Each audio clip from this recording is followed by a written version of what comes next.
nossas Bíblias em Efésios capítulo 3, verso 14 ao verso 21.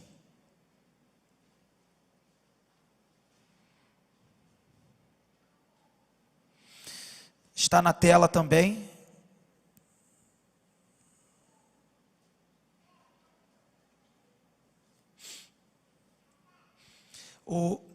Douglas. É Douglas, né, que está lá em cima? Vocês receberam aí meu e-mail, né? Do slide. Tá tudo ok aí, né? Beleza, então. Esqueci de perguntar. Então tá na tela. Eu leio e os irmãos acompanham. Por causa disto me ponho de joelhos perante o Pai de nosso Senhor Jesus Cristo, do qual toda a família nos céus e na terra toma o nome, para que segundo as riquezas da sua glória vos conceda, que sejais fortalecidos com poder pelo seu Espírito no homem interior, para que Cristo habite pela fé nos vossos corações, a fim de, estando enraizados e fundados em amor, poderdes perfeitamente compreender com todos os santos qual seja a largura e o comprimento, e a altura e a profundidade, e conhecer o amor de Cristo, que excede todo entendimento, para que sejais cheios de toda a plenitude de Deus.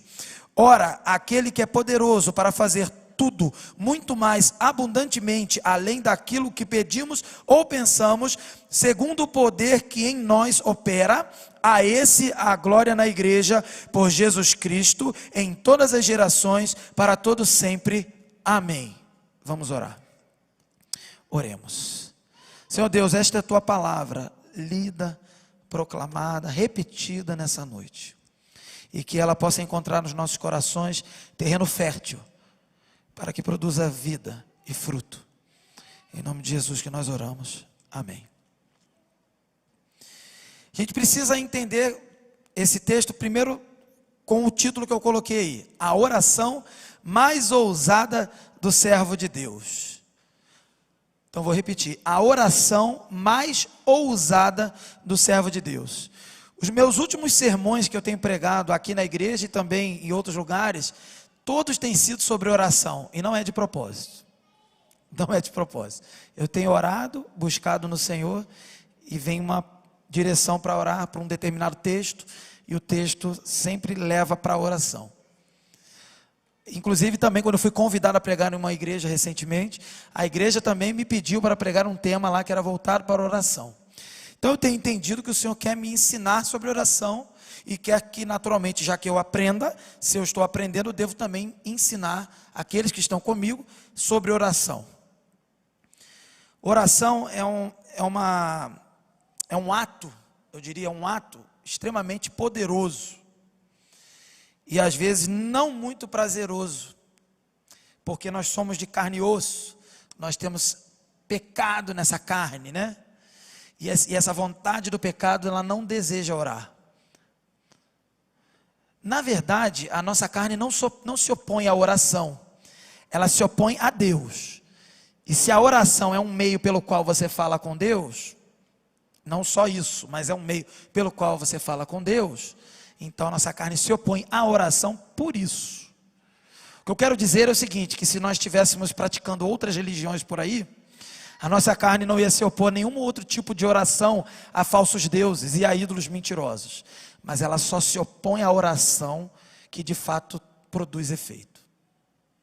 E é por isso que nós, como crentes, devemos tomar cuidado quando nós vamos orar ao Senhor, porque nós estamos orando ao Deus verdadeiro, mas às vezes a nossa carne está mudando a oração e transformando numa oração pecaminosa, numa oração maldosa, numa oração maligna, e que naturalmente não vai atingir o seu objetivo.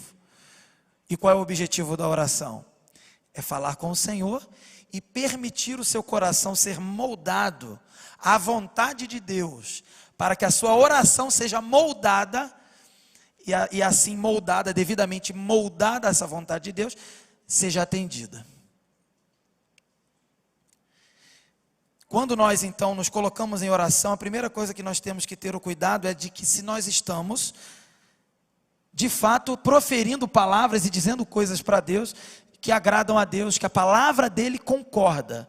Em outras palavras, nós devemos conhecer o que a Bíblia diz sobre oração e conhecer as orações que tem na Bíblia para aprendermos com ela, e não fazer orações aleatórias do nosso coração que é enganoso. Tem pessoas que pedem para o outro morrer. Tem pessoas que pedem para separar. Tem pessoas que pedem para se juntar. Tem pessoas que pedem para pagar o que deve. Tem pessoas que pedem para não pagar o que deve.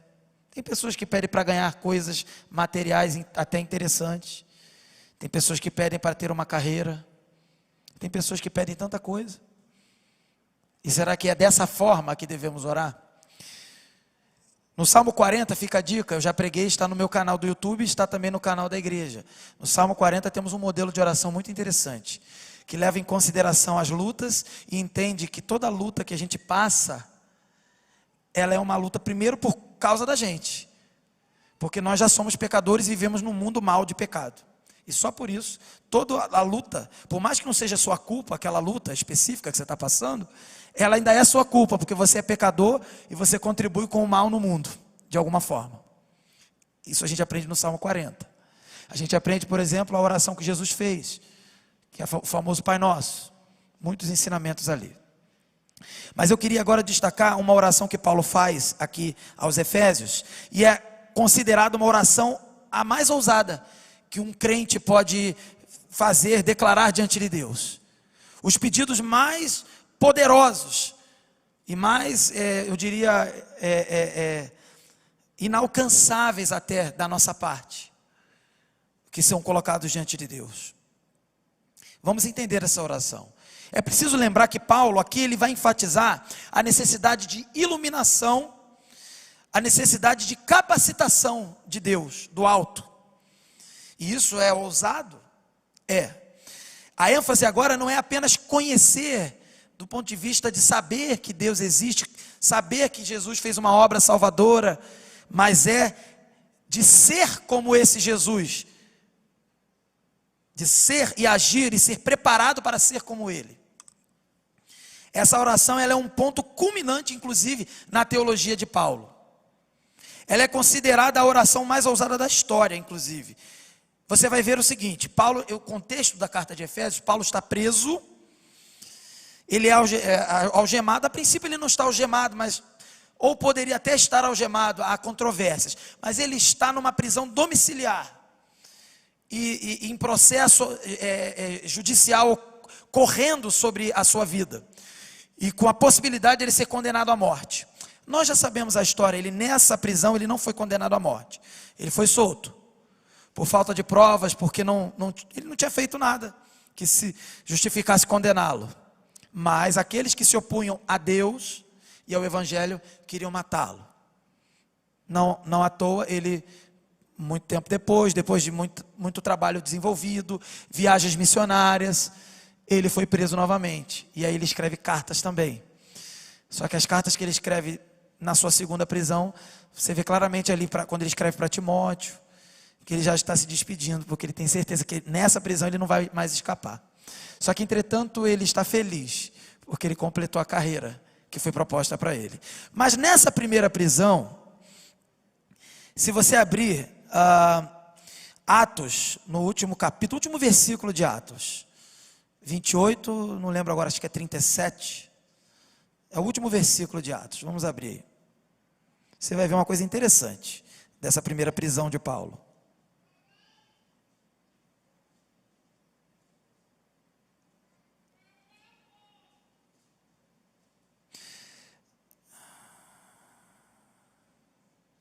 Paulo preso em Roma, né? É o verso, eu falei errado, verso 31, tá? 30 na verdade, do 30 ao 31. Por 2 anos, permaneceu Paulo na própria casa, na sua própria casa, que alugara, onde recebia todos os que o procuravam, pregando o reino de Deus e com toda a intrepidez, sem impedimento algum, ensinava as coisas referentes ao Senhor Jesus Cristo. O que isso tem a ver com a prisão de Paulo e com a oração que nós lemos aqui de Paulo? O que tem a ver, queridos, é que Paulo, ele estava preso, mas a obra que Deus confiou a ele não estava impedida, porque ele não estava preocupado em ser solto. Claro, se ele participasse de uma audiência, ele ia ali estar apresentando a sua defesa, como qualquer pessoa, num processo judicial, e ele era um cidadão romano, naturalmente ele fez isso, inclusive, e ele queria estar em Roma para testemunhar até o imperador, e de fato ele testemunha de Jesus até o imperador. Ele, inclusive, se alegra com a prisão, ou com as duas prisões, de certa forma, porque eram oportunidades dele testemunhar a autoridades que não tinham acesso ao evangelho. Paulo não entendia a prisão dele, essa primeira e nem a segunda, como algo que não deveria ocorrer, como algo muito ruim para ele, mas ele entendia como uma oportunidade de servir a Deus melhor.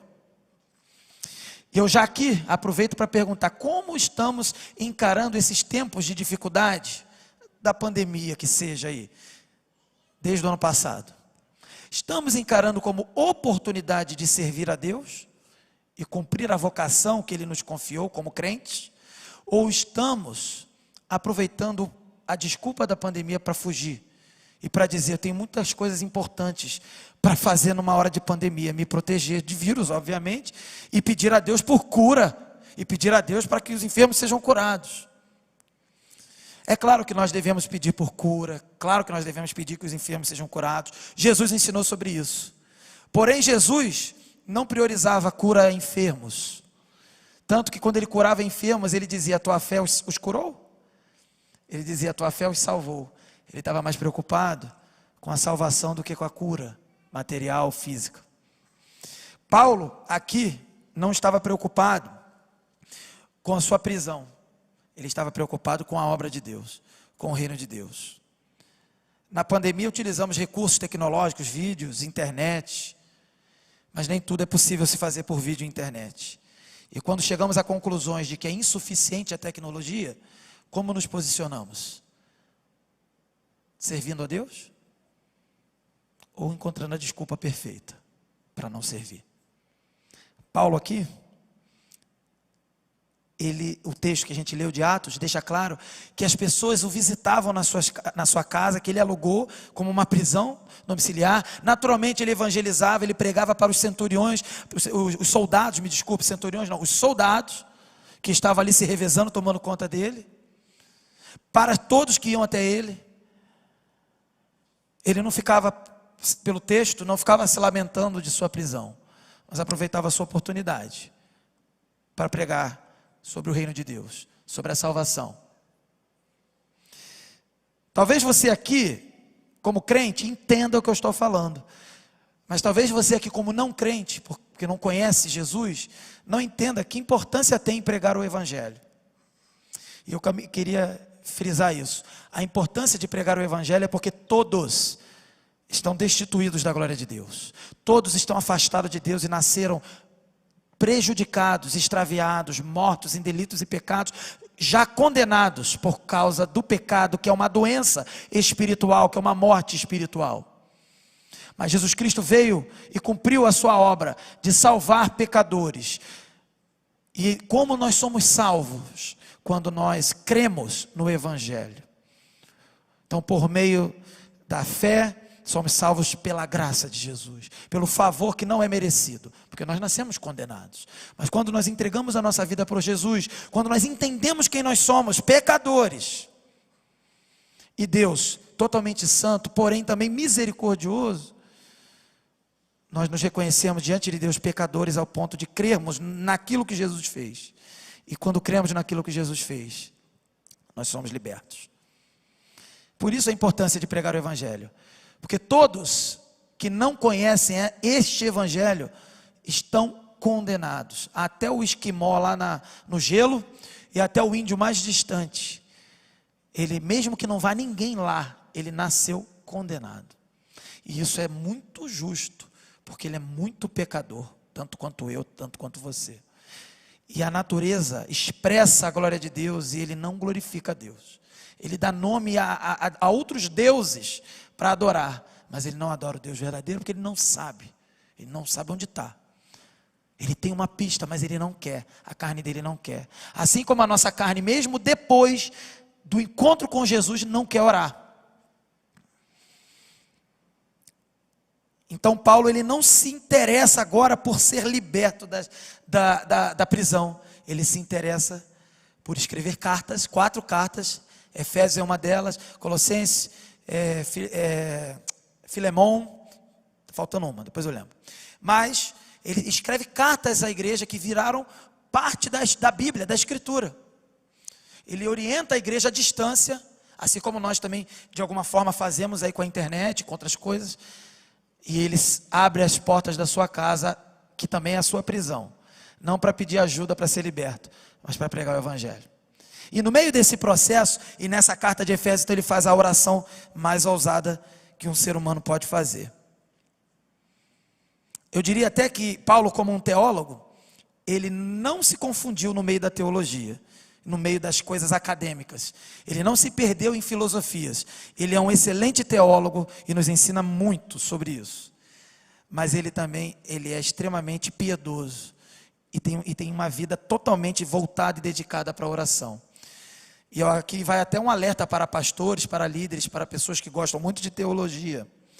A teologia verdadeira, bíblica, ela não te afasta da oração, ela te aproxima da oração. Quando você chega no limite da compreensão que você pode ter das coisas de Deus, a única atitude que você deve ter como teólogo é se prostrar de joelhos e dizer: quão inescrutáveis são os teus caminhos, quão insondáveis são os teus mistérios. E recolher-se a sua insignificância e se prostrar em adoração a esse Deus. Esse é o verdadeiro teólogo. O teólogo da universidade, se ele for crente, tudo bem, ele vai ser assim. Mas se ele só for um teólogo de universidade e não da palavra, ele é um teólogo que sabe a Bíblia de cor, mas ele não sabe e nem conhece o Evangelho que salva pecadores. Ele não sabe nem fazer uma oração, e muito menos essa que Paulo fez. Mas ele sabe explicar tudo que Paulo falou aqui, mas isso não entra no coração dele, não muda a vida dele, porque ele é cego. O teólogo que conhece a palavra de forma espiritual, ele é um excelente acadêmico também, mas ele cai de joelhos todos os dias quando contempla o tamanho do conhecimento desse Deus. Primeiro ponto, a oração então ela é direcionada ao Pai. Parece óbvio, né? Mas a gente precisa orar com direção. Por causa disto, me ponho de joelhos perante o Pai de nosso Senhor Jesus Cristo. Verso 14. O apóstolo, ele faz uma fala, né? A fala das suas orações, ela vai ser, claro, em favor a quem ele escreveu a carta. Ou seja, ele está se pondo de joelhos, orando ao Pai, mas em favor dos efésios, daqueles que ele escreveu. Só que essa carta, para nós, também é uma reverberação daquilo que Paulo orou. Então a oração de Paulo chegou até nós. Nós somos em algum nível fruto do que a igreja de Efésios foi. E o intuito dele é de testificar o amor que ele tem como líder, como pastor, como servo de Deus, como apóstolo, por esses efésios, esses irmãos da igreja.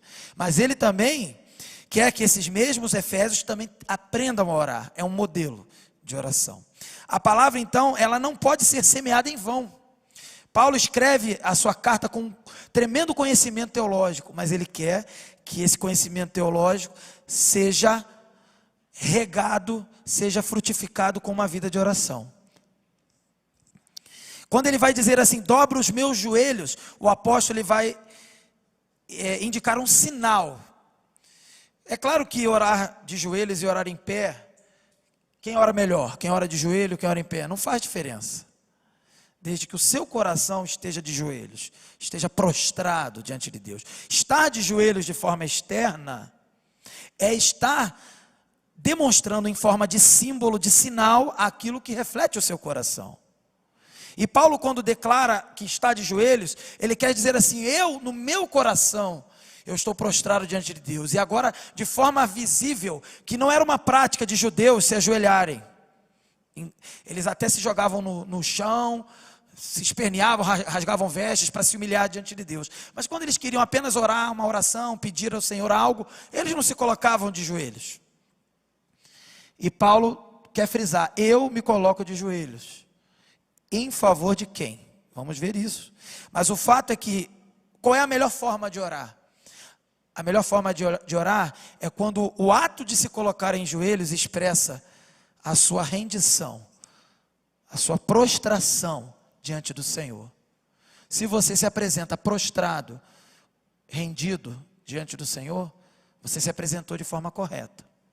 E essa prostração, essa rendição diante do Senhor, só pode ocorrer se você tiver tido primeiro o encontro com Jesus.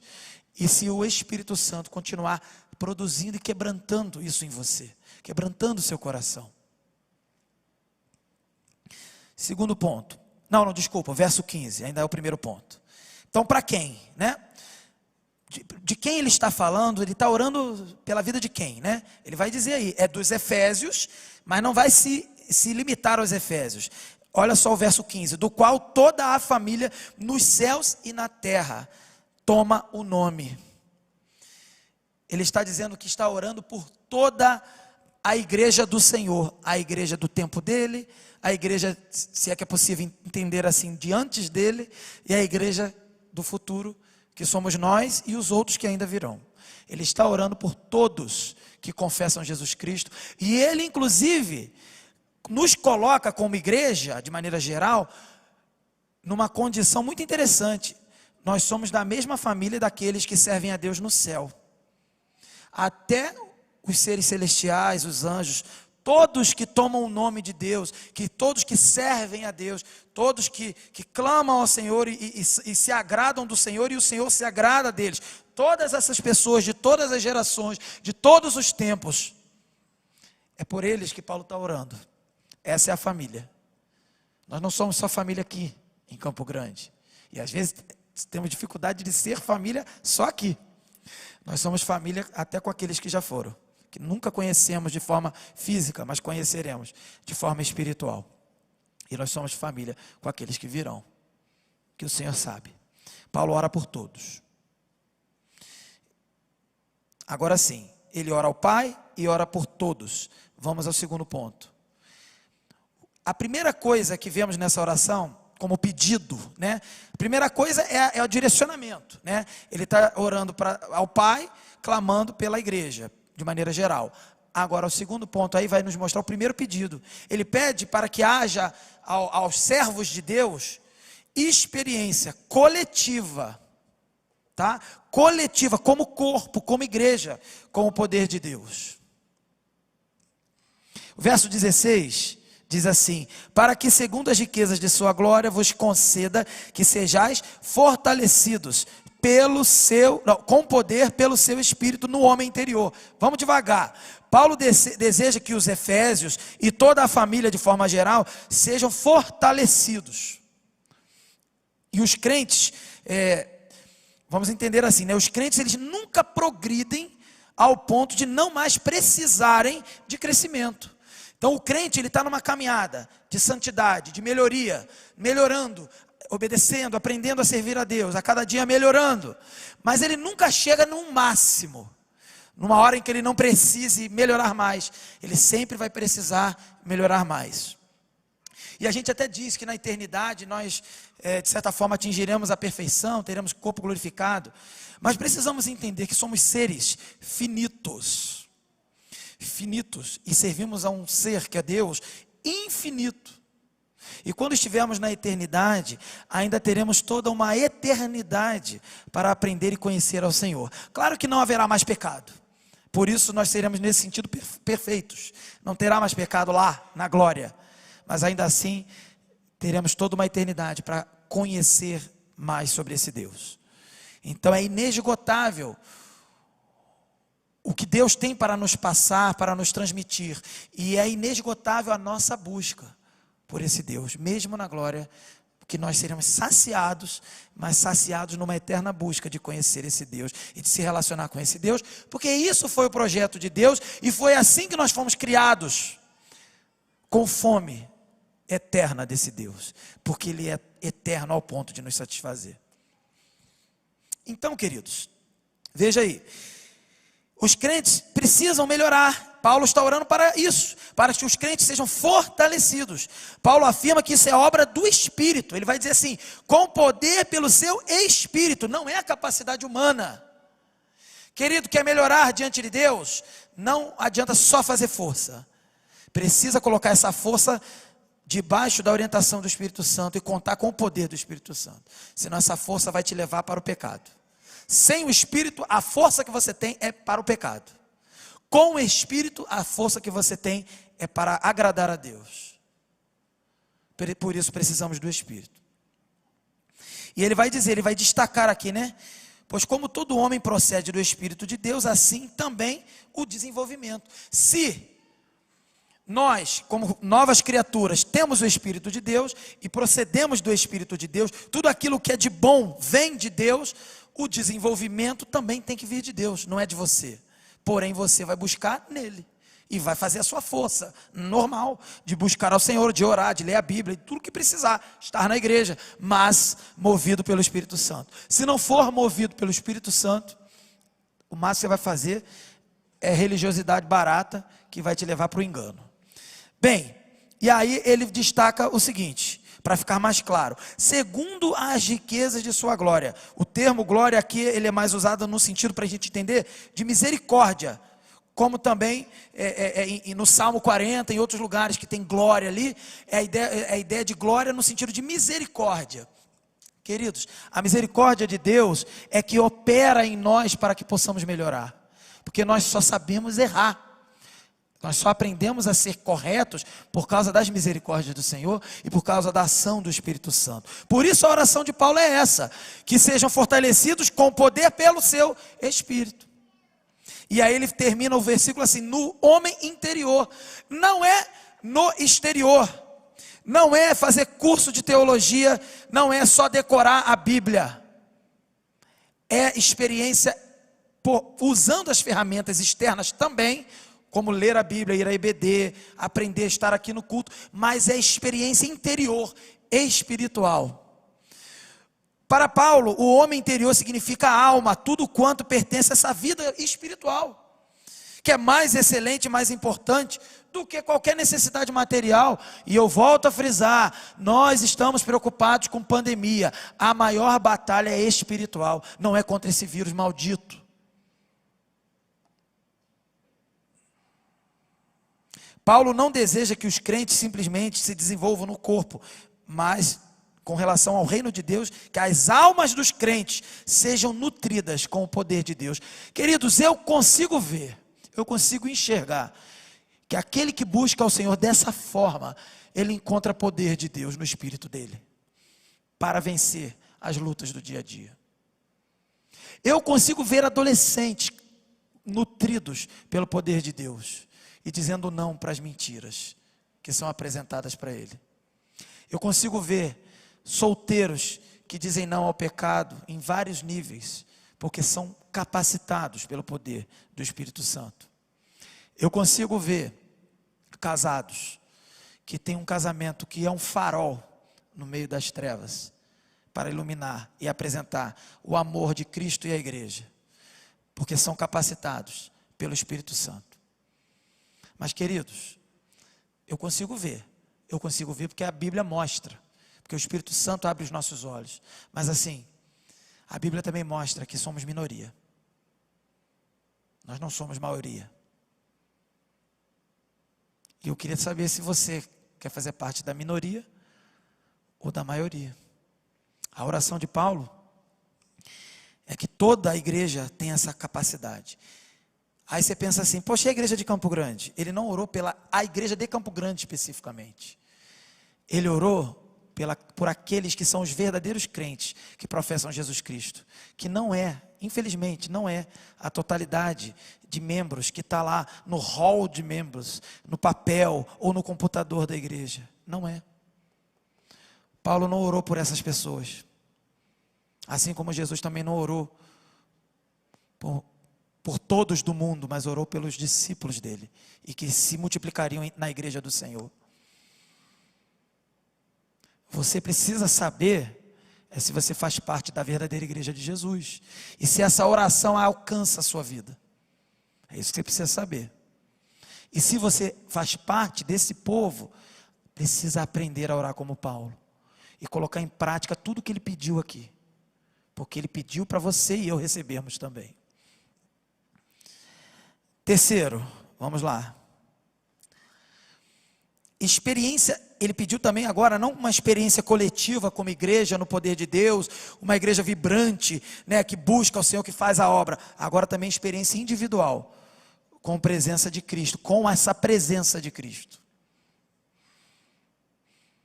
Verso 17 diz assim, ele pede esse poder, essa experiência coletiva, né, da igreja como um todo. Agora ele diz assim, para que Cristo habite pela fé nos vossos corações, ou seja, uma presença individual, é uma experiência com poder, de forma coletiva, um ajudando o outro, mas a habitação de Cristo é individual, a fim de, estando enraizados e fundados em amor. Ele vai explicar o seguinte, o que está implícito aqui? Né? Quando ele está falando lá do segundo ponto, em que eu estava dizendo, do homem interior, dessa força da igreja, no poder do Espírito Santo do homem interior, essa força, na verdade, significa o que está escrito, por exemplo, em Colossenses 1,19. Por exemplo, como foi do agrado do Pai, que nele habitasse toda a plenitude, ou seja, da mesma forma que agradou a Deus, que habitasse em Cristo toda a plenitude, dessa mesma forma, ele deseja, o Senhor deseja, e por isso Paulo ora, que essa plenitude também esteja nos discípulos de Jesus, na igreja do Senhor. É claro que o sentido é um pouco, a gente tem que fazer uma distinção aí. A plenitude de Deus em Cristo é porque Cristo é Deus, não percamos isso de vista. Mas a plenitude de Deus na nossa vida é o poder que a gente tem, o acesso que a gente tem ao Espírito e a habitação então de Cristo. Da mesma forma que a divindade, né, a divindade, ele habita no corpo de Cristo, por isso ele é 100% homem e 100% Deus, nós temos a habitação de Cristo em nós, e também a habitação do Espírito Santo em nós. Não há como ter acesso ao Espírito sem Cristo, não há como ter acesso a Cristo sem o Espírito. O fato é que nós devemos ter o nosso coração cheio de Deus, na expressão do seu Filho Jesus Cristo, e na expressão do Espírito Santo, e por isso experimentando o poder dele, que transborda a todos. Porém, vale destacar algumas coisas aí. Estão equivocados aqueles que pensam que receber o Espírito sem primeiro receber a Cristo. Também, eu já falei, também é igualmente errado quem imagina que Cristo pode ser recebido sem Espírito. É imprescindível crer em ambos. Somos participantes do Espírito Santo à medida em que participamos de Cristo. Não se pode encontrar o Espírito sem Cristo. Paulo, ele define bem os que são dotados do poder espiritual de Deus como sendo aqueles em quem Cristo habita. Então, quem tem o poder do Espírito Santo também já é a habitação de Cristo. O apóstolo Paulo vai dizer que nele e nos crentes habita o Espírito Santo e habita Cristo pela fé. E é pela fé não só que reconhecemos que Cristo sofreu, mas que o recebemos no nosso coração. Saber, mas também receber e experimentar. E aí o verso, né, o objetivo, né, do verso 17 é: a fim de estando enraizados e fundados em amor. Então, ele deseja que Cristo habite nos nossos corações, ou seja, experiência individual com Cristo, pela fé nos nossos corações, mas também para quê? Para que a gente esteja firme. Nós começamos o culto cantando, não será condenado, né, uma forma diferente de citar aquele texto de que em Cristo não há nenhuma condenação de Romanos, mas assim, é a mesma coisa que está aqui. Nós estamos enraizados, ou seja, não será condenado quem está firme em Cristo, cantamos. Enraizados, fundamentados, firmados em Cristo. A oração de Paulo não é que nós sejamos prósperos, tenhamos carro do ano, passemos nos concursos públicos que seja, tenhamos bom desempenho no Enem e consigamos vencer a pandemia e o Covid. A oração de Paulo é que nós sejamos firmes, enraizados em Cristo. E por isso é uma oração ousada. Porque ele podia estar orando: Senhor, eu vou orar para que o Senhor me liberte dessa prisão. Ele não se preocupou com isso.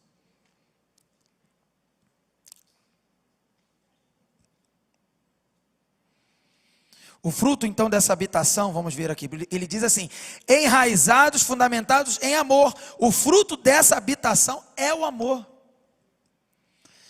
Essa é a principal virtude da alma daquele que serve a Deus. Queridos, acordem mesmo, tem uns que estão dormindo. Acordem. Sem amor não existe nada do que a gente diz como igreja, como a obra de Deus. O amor é o fruto. O amor é o fruto daquilo que nós somos como igreja do Senhor. O sentido mais simples e verdadeiro consiste em que devamos viver tão profundamente enraizados em Cristo, nesse amor, e o nosso fundamento, ele é tão solidamente apoiado, né, nessas bases profundas, ao ponto de nada ser capaz de abalar a nossa vida. O amor que jamais acaba, que a gente vê lá em 1 Coríntios 13, que muitos pastores pregam em casamento, eu também preguei. Tem gente que pensa que é só para marido e mulher aquele amor. Não, aquele amor é individual. É o amor de Deus pelo pecador. E é o amor que te sustenta. Claro que esse amor também deve ser exercido no casamento, também deve ser exercido entre irmãos da igreja, na família, entre pais e filhos. Mas é o amor, que se a pessoa de fato vive esse amor, recebeu esse amor, praticou esse amor, aprendeu sobre esse amor, está cheia do poder de Deus, ela não é abalada por nada, porque ela está firmada, enraizada em Cristo, nesse amor. Mais uma vez a gente lembra do ano que passamos. Nós passamos um ano terrível, no sentido, né, da pandemia, da economia, de um monte de coisa, da política, de tudo.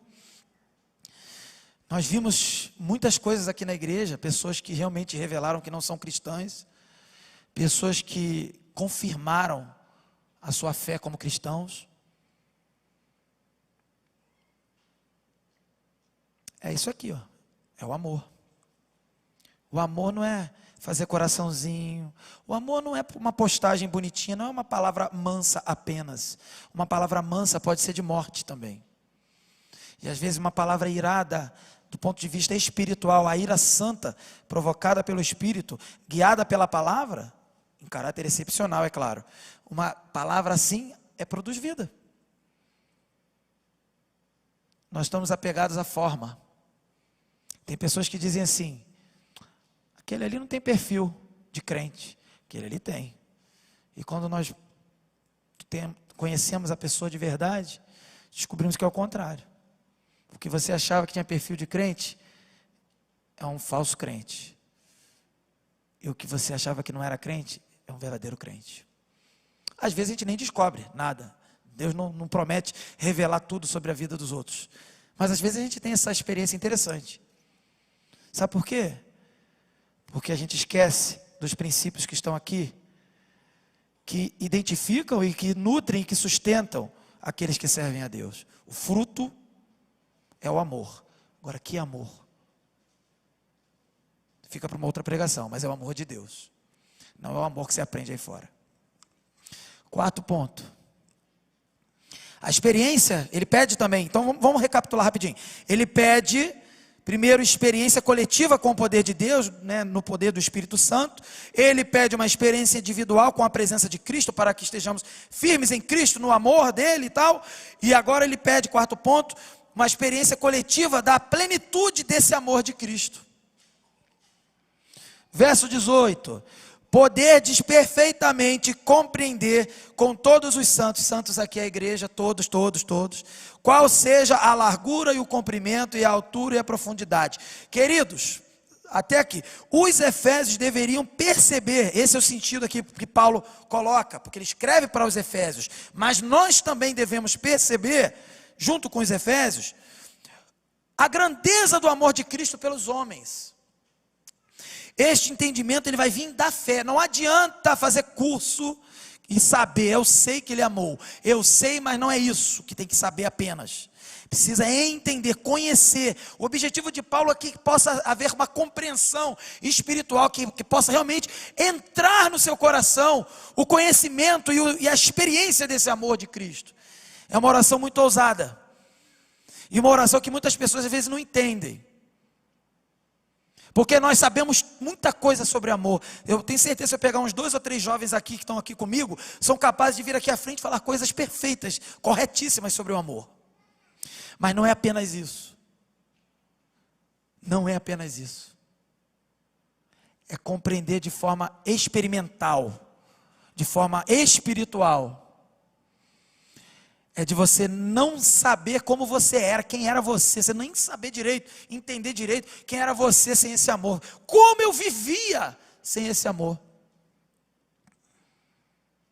É conseguir entrar num culto, e você entrou aqui dentro, às vezes como cansado, chateado com alguma coisa que aconteceu, é conseguir ao mesmo tempo que você está chateado com a luta da vida, você não perder a alegria da salvação, a motivação de estar aqui, a motivação de cantar louvores, que sejam, os louvores que sejam bíblicos, que expressam a verdade bíblica, a motivação de estar orando, apesar da sua carne não querer.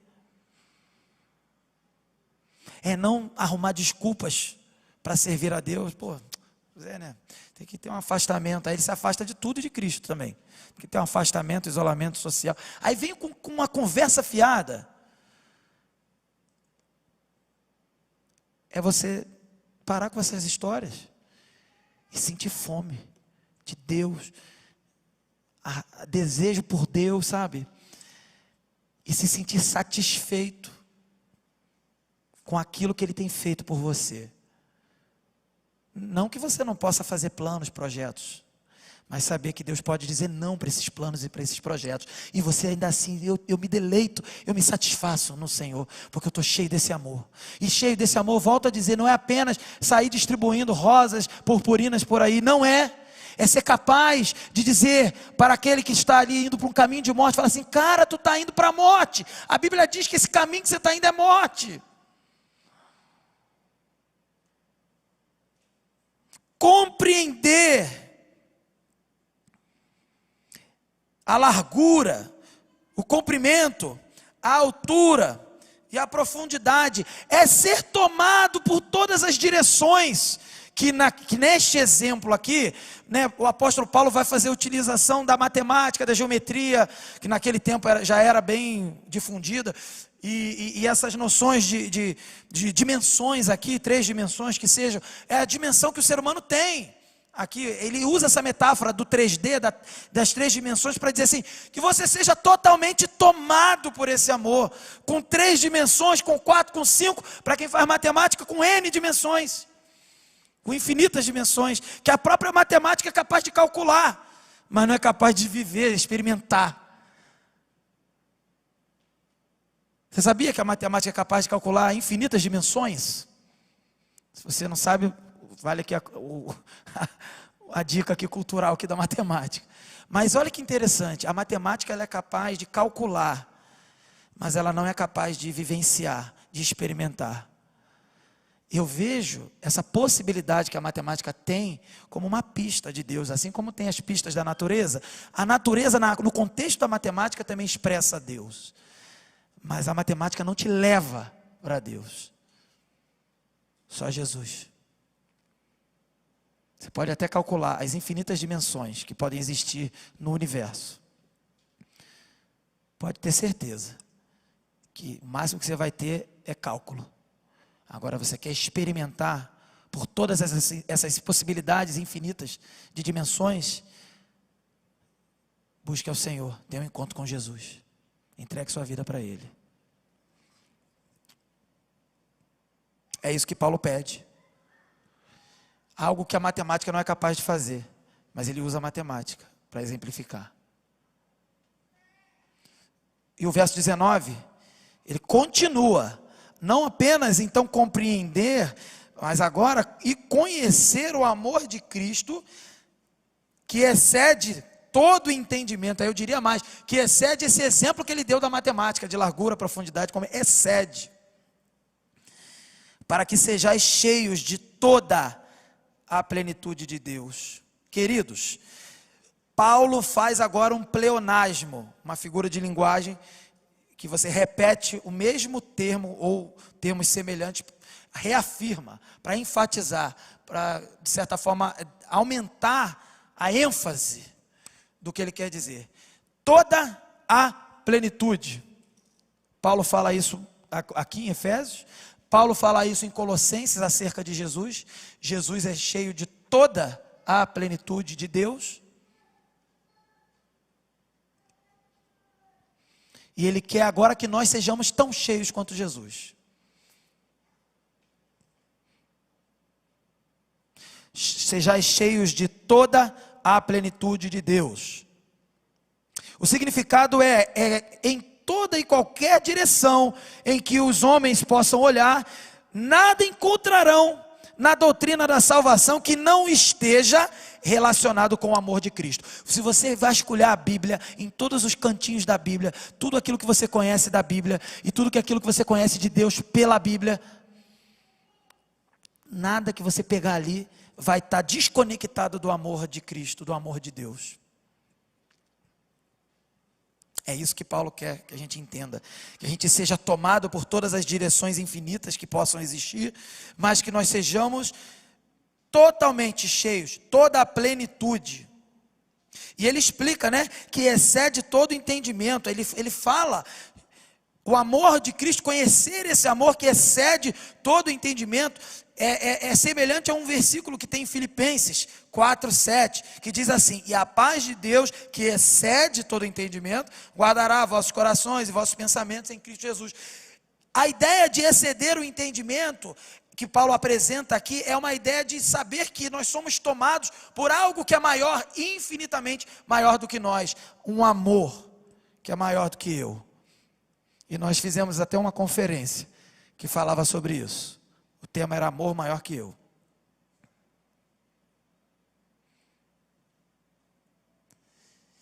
E aí, ele faz esse pedido, ser cheios da plenitude de Deus.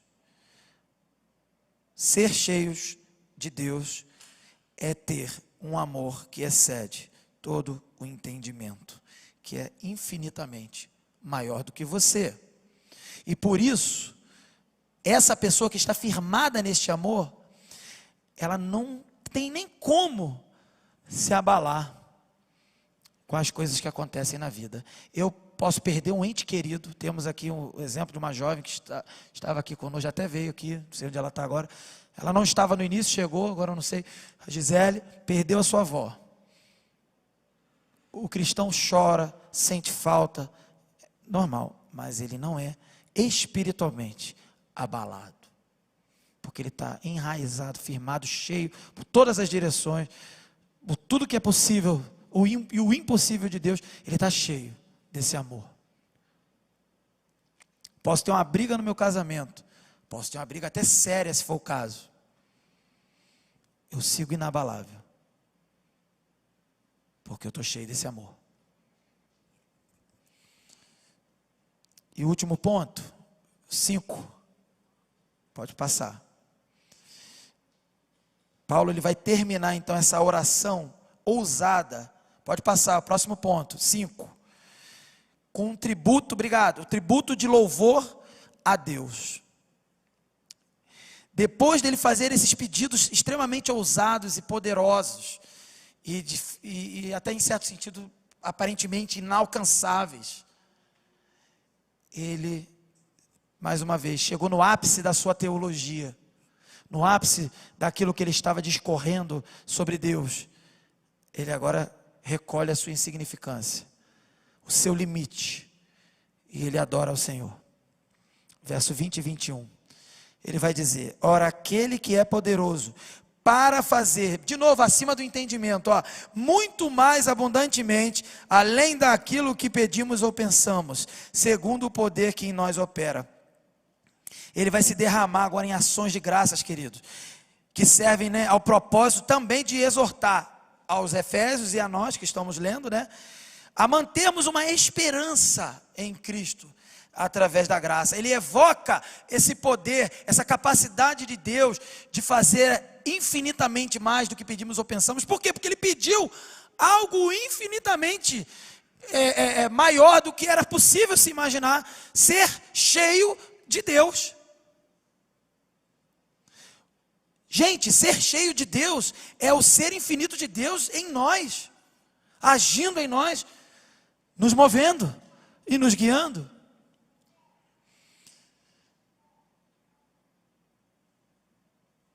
E ele vai dizer, segundo o poder que em nós opera, ou seja, segundo o que sentimos em nosso próprio íntimo, pois todo o benefício que Deus nos concede é evidência da sua graça, do seu amor, do seu poder, do seu favor, para que cultivemos. Então agora vamos cultivar essa confiança muito mais poderosa, principalmente agora para o futuro. Então, ele evoca esse poder, essa capacidade de fazer acima do que pedimos ou pensamos, porque ele já pediu coisas impossíveis e até indizíveis. E agora ele reconhece que ele faz, Deus pode fazer muito mais abundante daquilo que pedimos ou pensamos. Ou seja, quanto mais numerosas forem as bênçãos que esperamos de Deus, muito mais, se você está esperando inúmeras bênçãos de Deus, se você é capaz de calcular, Deus vai me dar 500 milhões de bênçãos, porque Ele prometeu. Pois eu digo para você, Ele vai dar mais, e Ele pode dar mais, porque nós não temos capacidade, nem de imaginar, nem de pedir. E mais, aquilo que tu está pensando que é bênção não é não, Deus é que sabe o que é bênção, ainda tem isso. E ele termina, a esse glória na igreja, por Jesus Cristo, em todas as gerações, para todos sempre, amém. Significa que a graça de Deus, que começou a operar primeiro nos judeus, depois nos gentios, ela deve ser celebrada pelos crentes. Ele lembra isso, onde quer que a igreja esteja, ela deve celebrar a esse glória na igreja, em que ele agora salva todas as raças, todos os povos. E a eternidade agora ela é evocada, ou seja, para todo sempre, para nos lembrar de como Deus é incalculável, imensurável para todos nós. O que nós aprendemos? Pode passar, irmão. O que nós aprendemos? Rapidamente, como revisão. Número 1. A nossa oração deve ser direcionada a quem? Ao Pai. Segundo, nós devemos pedir por experiência com o poder de Deus, acima de qualquer outra coisa. Terceiro, nós devemos pedir por experiência com a presença de Cristo na nossa vida, no nosso coração. Quarto, nós devemos pedir pela experiência da plenitude, estarmos cheios, enraizados, cheios, tomados pelo amor de Cristo. E quando nós estamos nessa direção na nossa oração, a única conclusão que temos dessa oração é o número 5, adoração, um tributo de louvor a Deus. Hoje, queridos, nós fomos lembrados, pode passar, irmão. Aí. Hoje nós fomos lembrados de pedir a Deus bênçãos espirituais, ou seja, bênçãos mais excelentes. Se você olhar a carta de Efésios toda, Paulo só faz pedidos espirituais, desde o capítulo 1. Bênçãos nas regiões celestiais. É sempre assim. Paulo está preocupado, assim como o nosso pastor Carlos pregou agora no domingo passado, sobre a questão de não ajuntarmos tesouro na terra, mas ajuntarmos tesouros no céu. O olhar de Paulo, a preocupação de Paulo é com as coisas do céu. Na carta de Efésios isso fica bem claro. Antes de pedirmos, irmãos, por soluções terrenas e passageiras para a nossa vida, seja lá o que for, nós devemos pedir a Deus pelas coisas eternas, que nos sustentam na vida terrena e também na eternidade. Você quer ser sustentado nessa terra aqui? Você quer vencer o coronavírus, o Covid e qualquer outro vírus que vier? Não só peça pela questão do coronavírus, mas peça pelas questões espirituais, pelas bênçãos espirituais.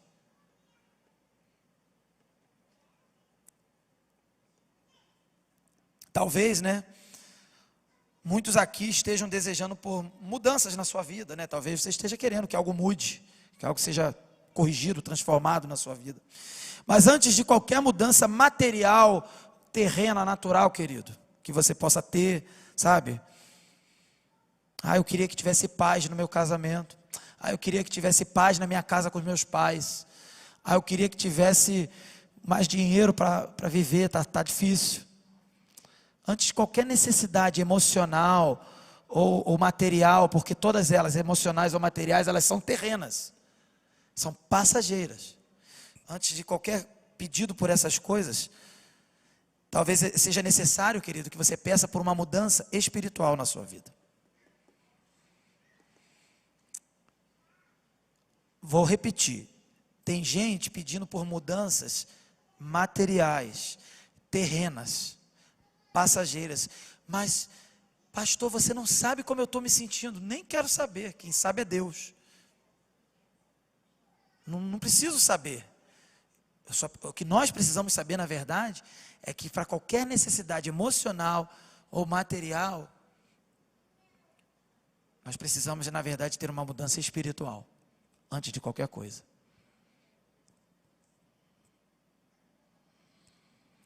É necessário, então, essa mudança espiritual, da mesma forma que Paulo pediu para todos os crentes.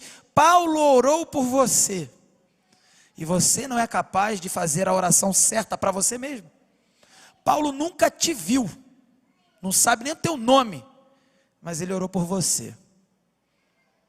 Você sabe quem é você, sabe como é teu coração, e não é capaz de orar pelas coisas certas? De pedir as coisas certas? Precisa de uma mudança espiritual. Precisamos.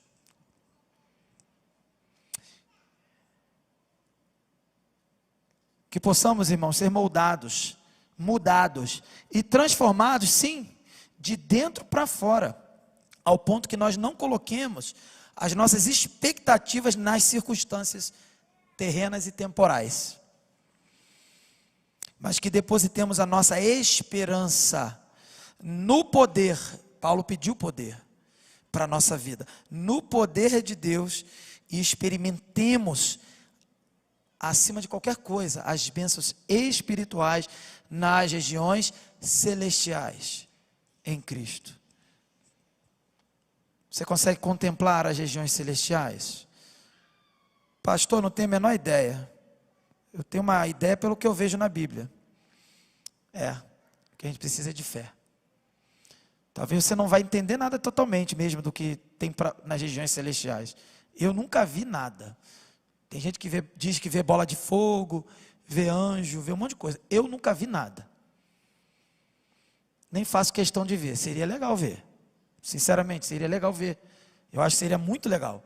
Mas eu não faço a menor questão de ver. Acho que mais importante que ver essas coisas é você entender que essas coisas espirituais, a mudança de caráter, a mudança do status de pecador condenado para filho amado, salvo por Jesus, essa mudança é que importa. E essa é a verdadeira bênção espiritual e toda a capacidade que você tem como crente de melhorar. Portanto, querido, que possamos então experimentar e buscar não bênçãos materiais, senão, primeiro, antes de qualquer bênção material, as bênçãos espirituais nas regiões celestiais em Cristo Jesus. E que para tanto, então, o Senhor nos abençoe. Vamos orar? Vamos ficar de pé?